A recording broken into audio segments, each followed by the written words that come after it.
This video is designed for teachers, parents, caregivers, anyone who has children in their life and you're starting to hear or notice a lot of self-limiting beliefs, negative talk, the children believing that they're incapable of learning, that they're bad at certain things. So if we haven't met, my name is Megan. I've taught public school from 3rd grade up to 8th grade for over 15 years. I also taught English as a second language to all ages, and I'm now focusing on teaching yoga, meditation, SEL, social emotional learning. So what are self-limiting beliefs? So these are assumptions or beliefs that will restrict you in some way. So easy example, a child, for instance, believes and convinces themselves that they're bad at math. And this could be from so many things. It could be because they sit with a kid who has all their facts memorized really quickly and they say, I'm not like him, he's good at math, the teacher gives him lots of praise and attention, therefore I must be bad at math because this doesn't come so easy to me. And so basically, let's say how it works. There's this belief, I'm not good at math. There's a quiz. The child gets a lower grade than the person they're comparing themselves to. And then this confirms this belief, I'm not good at math. And even if something happens that would prove the child wrong, as humans, we tend to confirm our beliefs. So then, well, oh no, I just got lucky on that one. So these beliefs, and there are so many of them, very common ones would be, I'm not good enough, I can't do that, I'm dumb, I'm bad at. And just know that these beliefs, whether they're thoughts, whether they're words, however cemented in they are, and they'll get stronger and stronger as we get older and continue to confirm them, these beliefs will then become our reality. They can dictate our actions, our choices, our moods. I've had a lot of students, for instance, who used to come to me in 5th grade completely convinced, and they would say to me, I'm not a good writer. And what I always tried to remind them was, when you were a little baby, you couldn't even hold a pencil, okay? Let alone write a paragraph.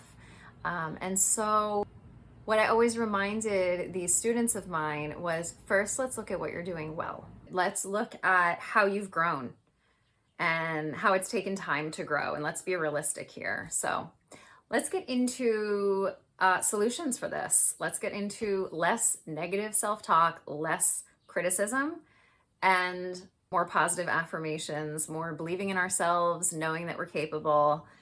Step 1, identify the negative self-talk and the self-limiting beliefs. Now, I'm not necessarily recommending that you sit down with a child and try to brainstorm all of the negative beliefs. I don't really want you to necessarily make them bring them up, but maybe just listen for them, just notice them. And when they come up, pause. Perhaps jot them down. Step 2, assess the accuracy of that belief or claim. So say to them, hold on, I notice you said this. Is this true? Now, they might be convinced that it's true in the moment, and this is where you come in as the adult and you start to use logic and reason to show them why it's not necessarily true. So for instance, we could talk about, what is the barometer of your success? So saying that you're a bad writer, where are you getting this from? Harry Potter fans out there, the first Harry Potter book was accepted by the 13th publishing company, rejected by the first 12. So just imagine if J.K. Rowling convinced herself, I guess I'm just not a good writer. I'm being ridiculous thinking anybody would like this story. So for example, a lot of students would say to me, I'm a bad reader, or I'm not good at reading. I'd say, I don't believe that's true. And here's why. It's possible that me or your past teachers or your parents haven't had time to teach you reading strategies that could help you more, or you haven't had time to practice them enough. You just need more practice. It's possible that you're comparing yourself to a sibling that's wired differently or that learns differently. It's possible that you're forced to read books that at this moment are just a bit too difficult. In the future, they won't be, but right now, the vocabulary, for instance, keeps slowing you down. There is science, by the way, that when a kid is forced to read at what's called a frustrational level, they just give up after a while.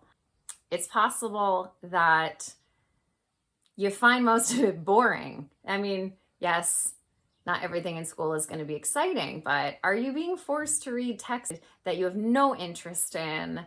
And how do you do when you're actually reading something that you find interesting and you're a little more motivated to understand it?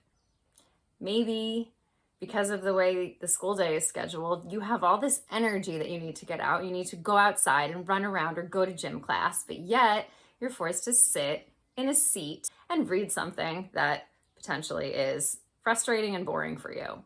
So is it really that you're a bad reader, or could some of this come into play? And by the way, if you keep telling yourself you're a bad reader, you're going to believe that you're a bad reader.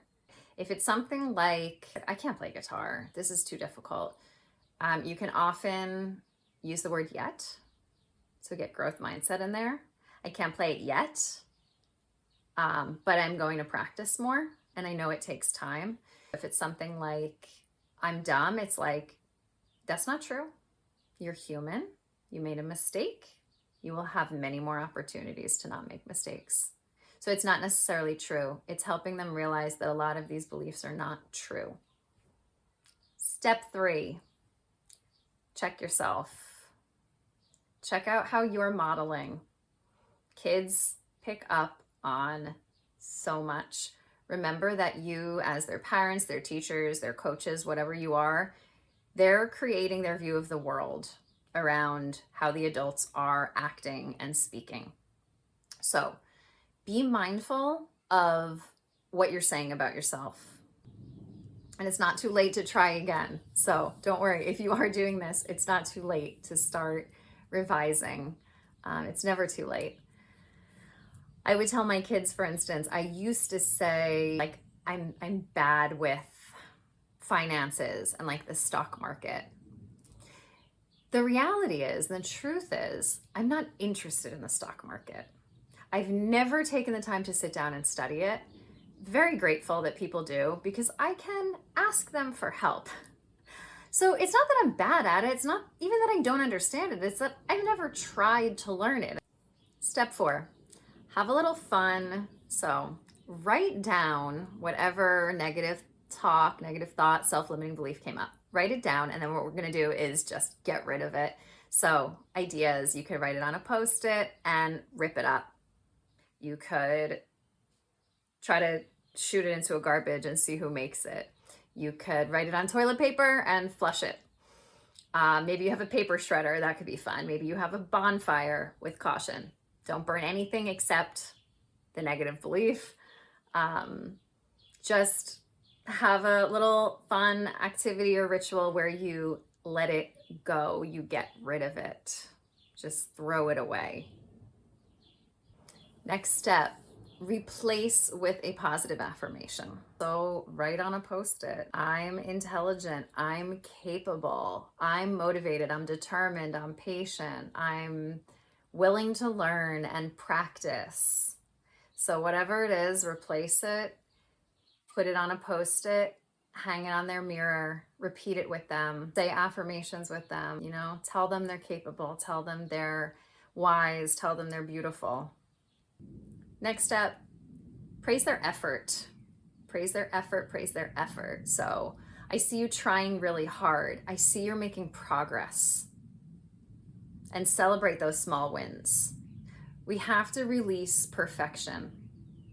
I'm not saying not to have goals, and I'm not saying not to aim for becoming really great at something, but perfection, right? Like, I forget who says it, perfection is the mountain that has no peak. And again, let's talk about how to get better, but let's also acknowledge what you're doing well.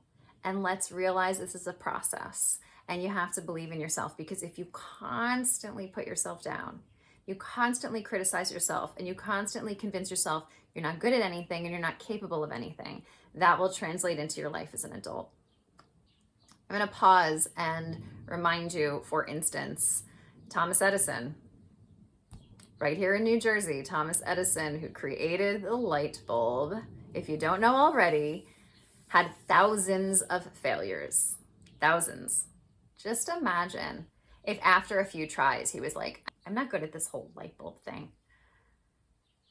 And apparently when questioned about his mistakes, he says, quote, I have not failed. I've just found 10,000 ways that won't work. I hope this helped. I would love to hear from you. Did you try any of this? What came up? How did you get rid of the limiting beliefs? Would love to hear any thoughts or ideas about this. And if you appreciate it, please like the video and or subscribe to my channel.